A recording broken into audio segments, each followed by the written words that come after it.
Assalamualaikum warahmatullahi wabarakatuh. Selamat datang kembali di Pondasi Podcast Mandua Pasuruan alias ini. Senang sekali kita kembali hadir menemani kalian semua dalam tema yang sangat menarik. Hari ini kita akan belajar tentang demokrasi edukasi di sekolah, begitu ya. Karena kebetulan hari ini di Mandua Pasuruan sedang berlangsung pelaksanaan pemilihan ketua OSIM baru masa bakti 2025 sampai 2026. Nah, kita tahu bahwa di sekolah itu kita nggak hanya belajar matematika, sejarah, geografi, fisika, kimia, tapi di sekolah kita juga belajar tentang menumbuhkan nilai-nilai demokrasi sejak dini. Bagaimana kita belajar tentang musyawarah, pemilihan, kepemimpinan, dan rasa tanggung jawab kita sebagai warga negara. Nah, untuk membahas hal yang menarik itu, kita sudah kedatangan tamu yang sangat spesial. Beliau bergelut langsung di urusan demokrasi, ya begitu.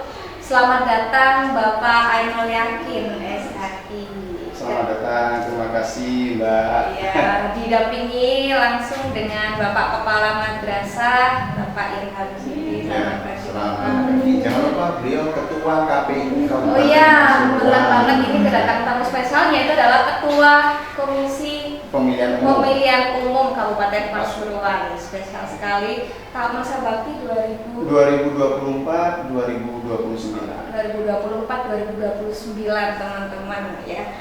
Boleh ceritain sedikit Pak, kenapa sih Bapak akhirnya terpilih menjadi Ketua Komisi Pemilihan Umum Pak? Jadi sebelumnya saya ini kan berawal berangkat dari memang politik di tingkat desa. Artinya di tahun 2013 sampai tahun periode 2019 di usia saya pada waktu itu 26, saya diberikan amanah oleh masyarakat Desa Purwokerto untuk memimpin desa sebagai kepala desa. Dan kemudian karena mungkin saya ingin mengabdi, ingin membangun desa di mana saya dilahirkan pada waktu itu, saya mencoba berkompetisi kembali di periode keduanya. Alhamdulillahnya saya tidak terpilih Bapak, dan tidak terpilihnya di usia muda. Artinya tidak terpilihnya saya pada waktu itu di usia 30-an. Ada rencana indah dari Allah. Akhirnya saya harus memfokuskan disiplin ilmu yang dimana saya pelajari di kampus saya, yaitu sebagai praktisi hukum, sebagai advokat. Jadi advokat, alhamdulillah saya berjalan kurang lebih 4 tahun, mulai tahun 2020 sampai tahun 2024. Dan sampai tahun 2024 saya mendapatkan informasi dari teman-teman bahwasanya ada rekrutmen komisioner KPU Kabupaten Pasuruan. Nah, disitulah saya berusaha mempelajari apa sih tugas kewenangan seorang KPU, karena selama ini saya melihat KPU ya begitu-begitu saja, mohon maaf. Awal-awal saya tidak mengetahui kan begitu. Akhirnya saya belajar untuk mengikuti kompetisi rekrutmen tersebut. Alhamdulillah saya lolos sampai 5 besar. Dan bagaimana proses saya menjadi ketua KPU? Karena sistem di KPU ini kan kolektif kolegial. Artinya keputusan ini diambil secara bersama-sama, diambil secara mufakat. Artinya semua 5 anggota komisioner ini adalah pimpinan. Namun kita kan tidak dalam sebuah organisasi kan tidak bisa kelima-limanya untuk menjadi pemimpin untuk diri kita sendiri. Maka harus ada satu orang yang bisa menakodai dari 5 anggota yang lain. Maka kita dari 5 anggota kita bermusyawarah menentukan siapa yang nantinya menjadi ketua KPU Kabupaten Pasuruan di periode 2024-2029. Alhamdulillah teman-teman anggota pimpinan komisioner yang keempat memberikan amanah kepada saya, Bapak. Ya, alhamdulillah. Sekali belajar langsung jadi, Pak. Ya. Justru ini kesempatan saya untuk belajar. Ini kesempatan kesempatan saya belajar. Ketika saya menjadi pimpinan di situ, maka saya harus belajar dari semua pekerjaan yang diberikan amanah tanggung jawab oleh keempat anggota saya. Beliau sedang menerapkan long life education. Biasa ya. Putra Pasuruan asli ya. Bapak emang sudah tertarik dari lama ya kayak soal politik gitu Pak? Awalnya jadi kepala desa ya? Iya. Jadi kalau berpolitik, karena memang kan diakui atau tidak kan sistem pemerintahan kita ini kan sistem demokrasi. Artinya kedaulatan kedaulatan ini kan dari rakyat untuk rakyat dan oleh rakyat. Maka kita sebagai rakyat harus kalau tidak menjadi pemilik, maka kita harus menjadi keterwakilan. Artinya keterwakilan orang-orang yang dipilih oleh masyarakat untuk menjadi pemimpin, untuk mengatur semua sistem demokrasi yang ada di Indonesia. Nah, disitulah saya mulai belajar di organisasi kemahasiswaan pada waktu menjadi mahasiswa, sehingga waktu 2013 ada pencalonan kepala desa, saya berusaha untuk ikut hadir mengikuti kompetisi demokrasi di skala desa seperti itu. Luar biasa. Kontribusi dimulai dari sesuatu yang kecil di tingkat pemerintah desa. Luar biasa sekali. Ngomong-ngomong soal demokrasi, sebenarnya belajar demokrasi itu mulai kapan ya Pak? Kita belajar demokrasi. Jadi demokrasi itu memang harus ditekankan mulai dini. Jadi seperti bagaimana saya secara pribadi hari ini berterima kasih kepada pimpinan Bapak Irham selaku Kepala Pendidikan di Mandua Pasuruan ini telah memberikan kesempatan saya untuk membersamai adik-adik siswa di sekolahan ini untuk memberikan edukasi atau pembelajaran tentang demokrasi. Karena diakui atau tidak, adik-adiklah nanti ketika adik-adik itu sudah dinyatakan cukup usia pada usia 17 tahun, maka siap tidak siap adik-adik harus menjadi calon pemilih. Nah, calon pemilih bukan hanya sekedar memilih, Mbak. Hari ini kita ketahui masyarakat kita itu kan lebih kepada politik-politik yang kurang sehat. Salah satunya money politik. Nah, ini kan harus kita hindari dan harus memberikan edukasi kepada adik-adik dimulai dini, seperti halnya hari ini Mandua Pasuruan yang sudah mengambil start awal untuk bekerja sama dengan KPU untuk memberikan sosialisasi terhadap siswa-siswi bagaimana ketika adik-adik itu sudah dinyatakan lulus sekolah, kemudian usianya 17, mereka sudah siap menjadi pemilih. Dan saya berharap juga ini bisa diikuti oleh pendidikan-pendidikan yang lain untuk mensosialisasikan pentingnya demokrasi, pentingnya menjadi pemilih, dan pentingnya memilih pemimpin-pemimpin kita. Nah, itu nilai plus pertemuan kita hari ini. KPU di Kabupaten Pasuruan bisa hadir di Mandua, ini bisa diikuti oleh lembaga-lembaga pendidikan yang lain. Ayo kita sosialisasikan demokrasi melalui kegiatan-kegiatan di madrasah. Hadirkan juga KPU untuk bisa menjelaskan secara langsung bagaimana demokrasi. Dari Mandua demokrasi berkembang untuk Kabupaten Pasuruan, bahkan untuk Indonesia, kan gitu. Siap, Bapak. Luar biasa beliau ini pengalamannya, rekam jejaknya beliau sudah luar biasa. Sedikit tadi ngobrol-ngobrol sama saya, pengetahuan tentang pemerintah, pengetahuan tentang organisasi, beliau ini sudah luar biasa. Long life education adalah prinsip. Dan alhamdulillah barokahnya juga beliau satu kecamatan sama saya. Baik. Ngomongin tadi soal menjadi pemilih, itu kan kadang susahnya itu nggak tahu siapa yang dipilih, soalnya nggak kenal sosoknya. Jadi kayak ngasal aja, sepenting kayaknya tahu orang ini tapi nggak tahu visi misinya apa gitu. Gimana kita jadi pemilih yang baik gitu loh, kayak bisa ya sesuai dengan ekspektasi masyarakat gitu. Jadi kan begini, makanya tadi di awal saya akan mengatakan saya berterima kasih banyak kepada Pak Ilham selaku kepala di Mandua ini telah melibatkan kami selaku komisioner KPU Kabupaten Pasuruan terlibat secara langsung untuk mengedukasi adik-adik. Karena bukan bukan hanya sosialisasi terkait berbicara tentang demokrasi.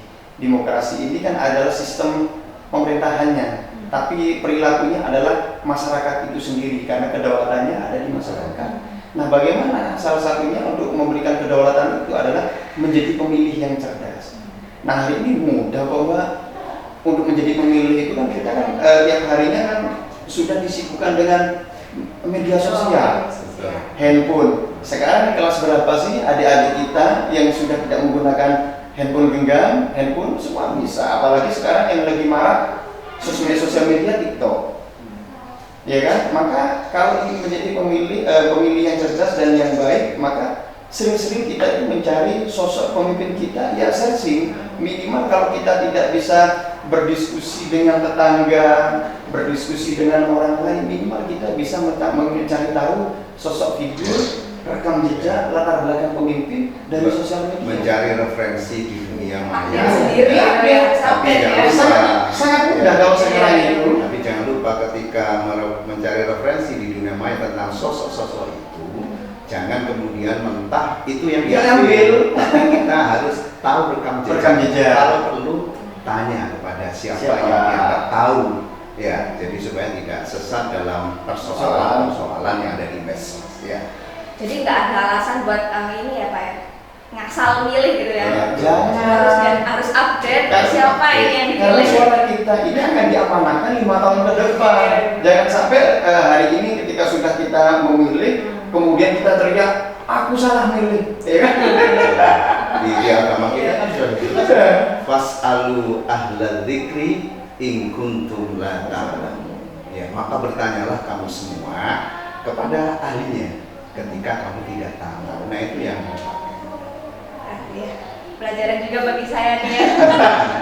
Karena kebetulan saya guru PKN Pak, baru juga kan belajarnya soal politik, Pancasila, undang-undang gitu. Jadi saya masih belajar juga soal ini.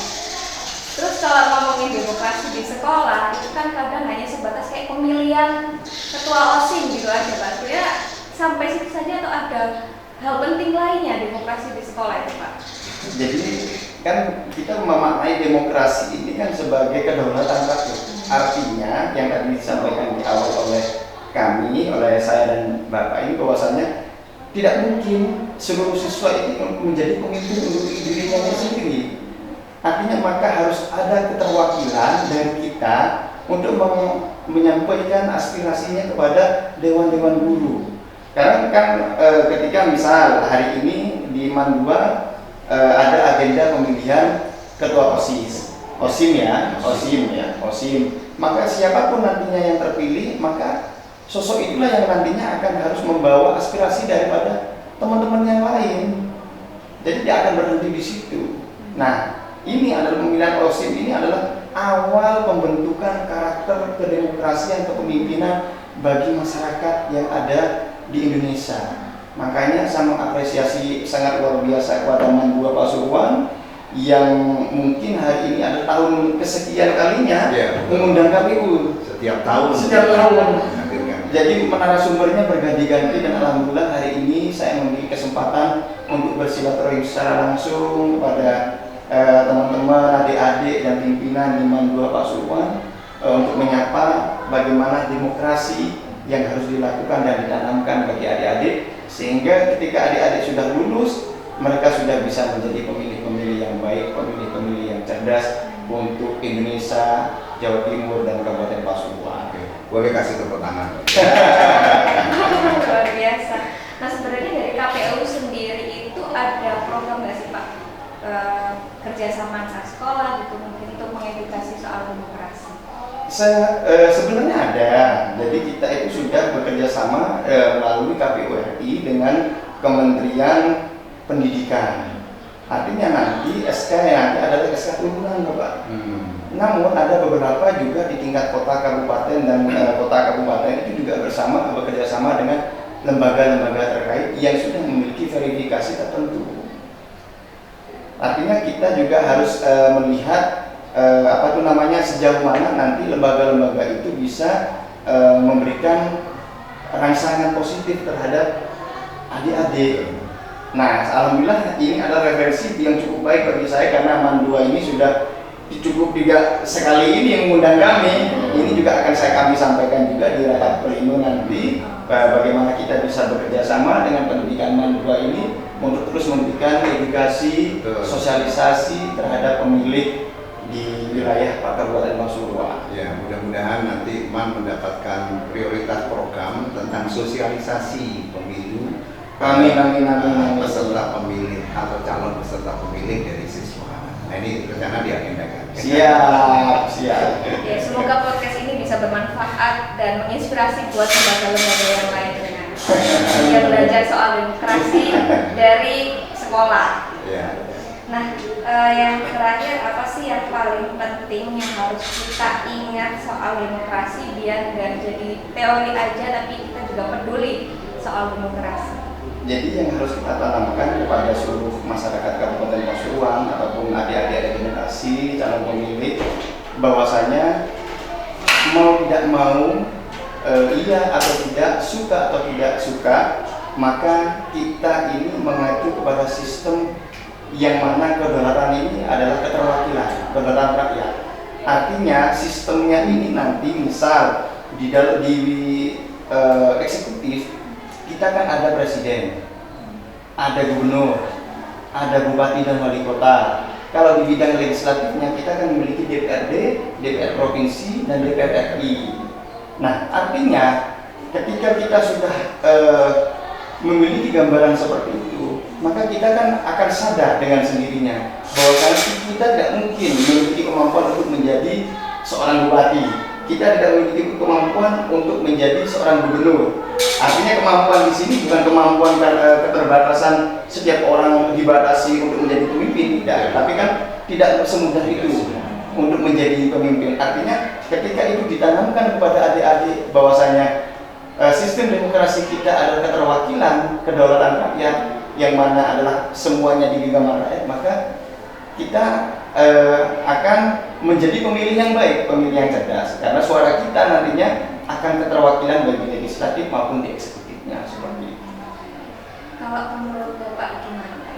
Oh, baik.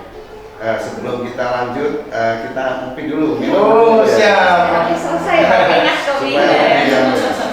Mohon maaf ya, nggak suka kopi. Nah, seger rasanya. Jadi tidak sekedar diskusi ya, harus ada kopi. Ya. Karena ada istilah tanpa kopi kita tidak akan cerdas. Ada singkatan juga Pak, ngopi pintar. Ngopi pintar. Baik, apa yang ditanyakan tadi, Mbak Jian, Ibu Jian? Hal penting.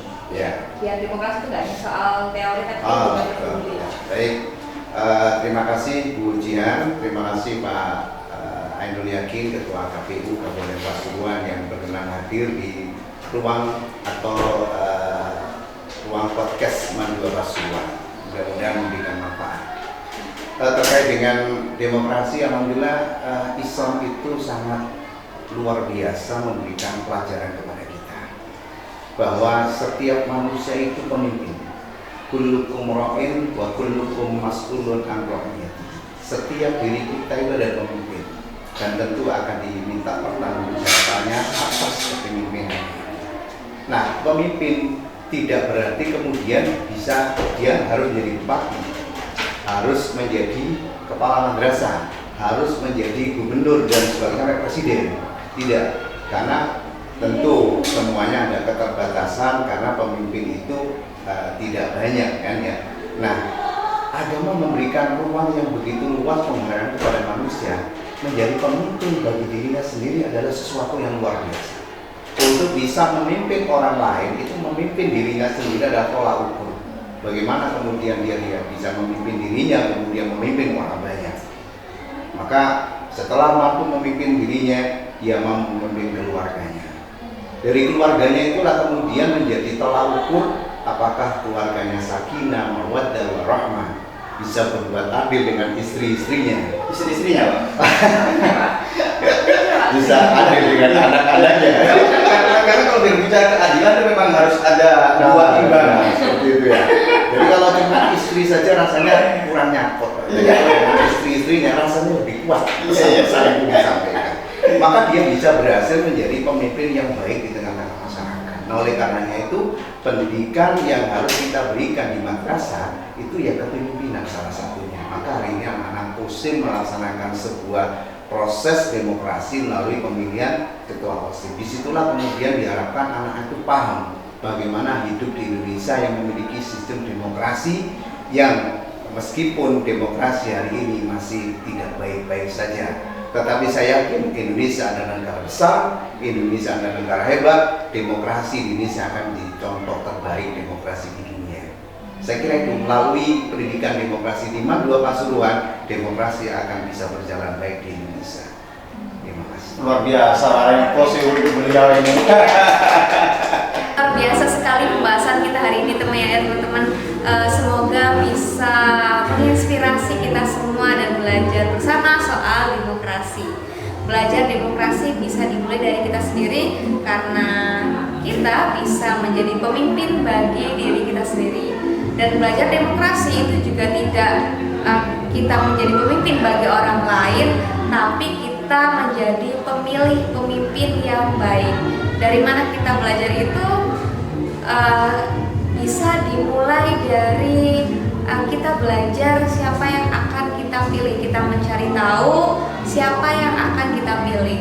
Jadi tidak ada alasan untuk tidak tahu siapa yang akan kita pilih, karena kita punya media sosial, punya akses internet untuk mengakses informasi itu semua, mengakses siapa yang akan kita pilih, latar belakangnya bagaimana, visi misinya bagaimana, seperti itu ya teman-teman. Mari kita menjadi pemilih yang cerdas dan baik. Terima kasih untuk hari ini. Sampai jumpa di podcast berikutnya. Wassalamualaikum warahmatullahi wabarakatuh.